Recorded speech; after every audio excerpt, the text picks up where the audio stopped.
ആവേശക്കടലായി LDFന്റെ തെക്കൻ മേഖലാ വികസന മുന്നേറ്റ ജാഥ തലസ്ഥാന ജില്ലയിൽ പര്യടനം തുടരുന്നു.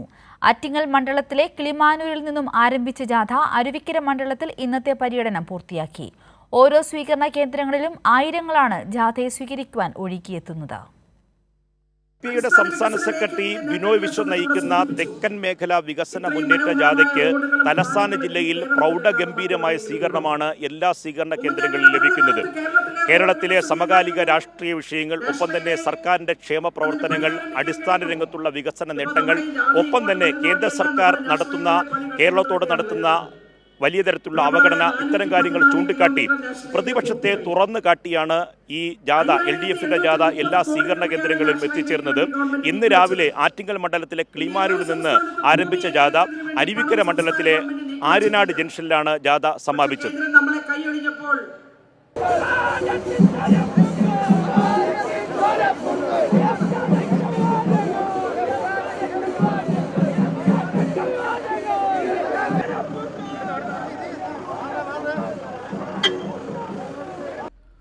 ഓരോ സ്വീകരണ കേന്ദ്രങ്ങളിലും ആവേശകരമായ സ്വീകരണം. കടുത്ത വേനൽ ചൂടിനെയും അവഗണിച്ച് ആയിരങ്ങളാണ് ജാഥയെ സ്വീകരിക്കാൻ ഒഴുകിയെത്തുന്നത്. ജാഥ രാവിലെ ആറ്റിങ്ങൽ മണ്ഡലത്തിലെ കിളിമാനൂരിൽ നിന്ന് പര്യടനം ആരംഭിച്ചു. കിളിമാനൂർ പ്രൈവറ്റ് ബസ് സ്റ്റാൻഡിൽ സംഘടിപ്പിച്ച പൊതുസമ്മേളനത്തിൽ ജാഥ അംഗങ്ങൾ സ്വീകരണമേറ്റുവാങ്ങി സംസാരിച്ചു.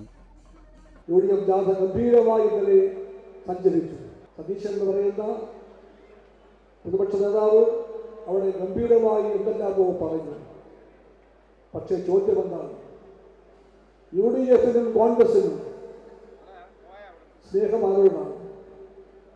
INDFയോടോ FTIനോടോ അതോ മോദിയോടോ? അതാണ് ചോദ്യം. രാവിലെ ക്ഷണിക്കപ്പെട്ട അതിഥികൾക്കായി സംഘടിപ്പിച്ച സംവാദത്തിൽ വിവിധ മേഖലകളിൽ നിന്ന് നിരവധി പേരാണ് പങ്കെടുത്തത്.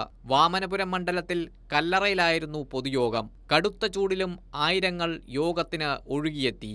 ബാലസംഘം കുട്ടികളുടെ ഫ്ലാഷ് മോബ് അടക്കമുള്ള വിവിധ കലാപരിപാടികളോടെയാണ് ജാഥയെ വരവേറ്റത്.